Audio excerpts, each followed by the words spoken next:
Hello friends, स्वागत है आपका मेरे यूट्यूब चैनल मार्केट ज्ञान में। आज की इस वीडियो में हम बात करने वाले हैं एसबीआई फंड्स मैनेजमेंट के आईपीओ के बारे में, यानी कि एसबीआई म्यूचुअल फंड के आईपीओ के बारे में।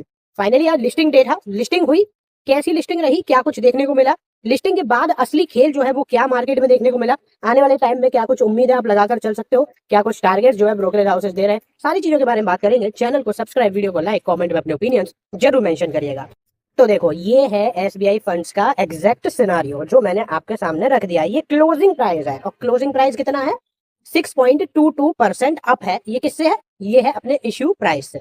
अच्छा, एक चीज और बताता हूँ, जो लिस्टिंग हुई है वो आपको 613 पर देखने को मिली है, यानी कि अपने लिस्टिंग प्राइस से भी ये आज जो है वो लोअर साइड में ही क्लोज हुआ है। अब देखो, लोगों को उम्मीद क्या थी? जीएमपी के हिसाब से लोगों को उम्मीदें थी कि जो एवरेज अगर हम देखते हैं ना, जो जीएमपी है, चलो ये भी हटा दो, यहाँ पर ये इतनी उम्मीद थी कि इतना तो बनाकर देगा ही मरे से मरे हालत में। क्योंकि अगर आप देखोगे तो जो जीएमपी की स्टार्टिंग अगर हम लोएस्ट पॉइंट वाली देखें, हाईएस्ट देखे भी नहीं, तब भी वो 90-92 है, ठीक है, 90-92 के आसपास। आपकी लिस्टिंग हुई यहाँ पर केवल और केवल 613 पर, यानी कि 7 से 8% के बीच में। और उसके बाद भी कहानी जो है और डाउन चलेगी। तो क्या बहुत जल्दी या विद इन 10 to 15 days या फिर विद इन 1 month, क्योंकि आपको पता है कि जो लॉक इन है वो खत्म होने कब से चालू होते हैं? 1 month से, ठीक है। जो टाइम फ्रेम होता है वो एक एक करके कम होता चला जाता है। 1 month वाले भी बहुत होते हैं, 3 month वाले होते हैं, और लास्ट अपना 6 month का कोटा होता है।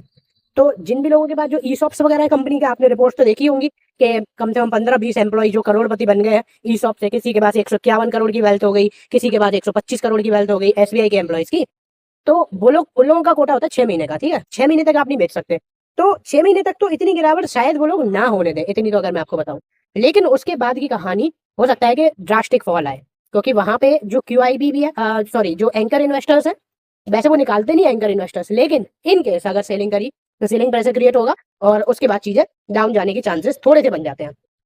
तो मैं आपको यहाँ पर यही बता रहा हूँ कि बेसिकली जो जितने बड़े बड़े कंपनीज के आईपीओ आते हैं ना, उसका मतलब ये नहीं है कि कंपनी खराब है, कंपनी बहुत बेहतरीन है, अच्छी कंपनी है। एलआईसी के बारे में बता, एलआईसी कोई घटिया कंपनी तो नहीं है, लेकिन उसने रिटर्न्स नहीं बना कर दिए, वो अलग बात है। फिर अगर आप यहाँ पर देखोगे तो एलजी आया था, फिर आप देखोगे Hyundai, ये सारी कंपनी तो बढ़िया है ना, इनमें कोई दिक्कत वाली बात तो है नहीं, लेकिन वही है कि लिस्टिंग नहीं हो पाती, उनकी बढ़िया लिस्टिंग नहीं होती है। फिलहाल में अगर आप यहाँ पर देखोगे तो मनी कंट्रोल की रिपोर्ट पर आपको देखने को मिल रहा है कि एसबीआई फंड्स मैनेजमेंट का जो स्टॉक है वो अपनी लिस्टिंग प्राइस से भी नीचे चला गया मार्केट डेब्यू के दिन ही। और अभी एम के जो है वो 31% का अपसाइड देख रहे हैं, अभी भी 700 से ऊपर का टारगेट है इनका। फिलहाल में अगर आप यहाँ पर देखोगे तो कहानी जो है वो थोड़ी सी दिक्कत वाली आज नजर आई, क्योंकि 574 का इनका प्राइस बैंड था, 606 के आसपास इनकी क्लोजिंग देखने को मिल रही है। हाईएस्ट जो है वो लगभग 624 रुपए का इसने बनाया है।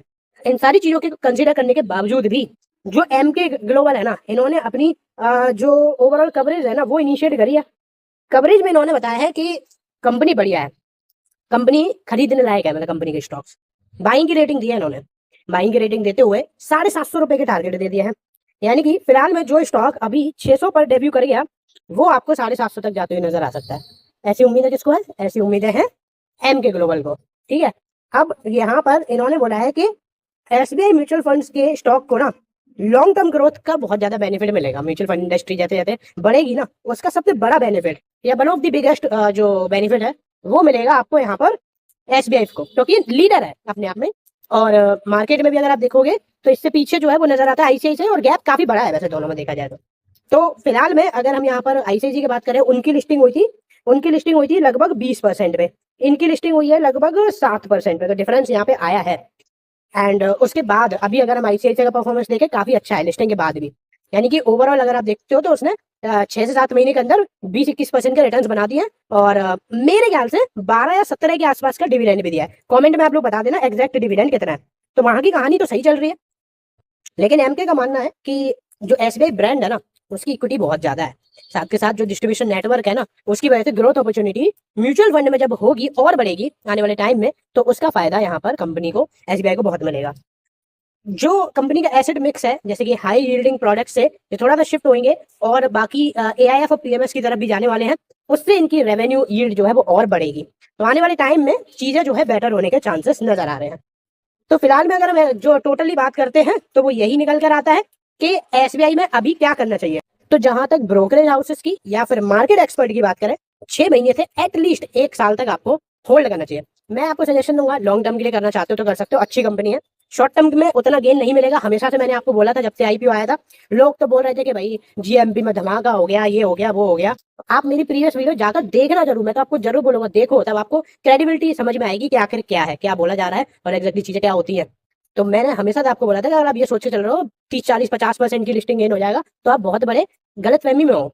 आपको अगर 10 12% की लिस्टिंग हो जाए, 15% की हो जाए ना मैक्सिमम, तो बहुत अच्छा सिनेरियो हो जाएगा, और वो भी नहीं हुआ।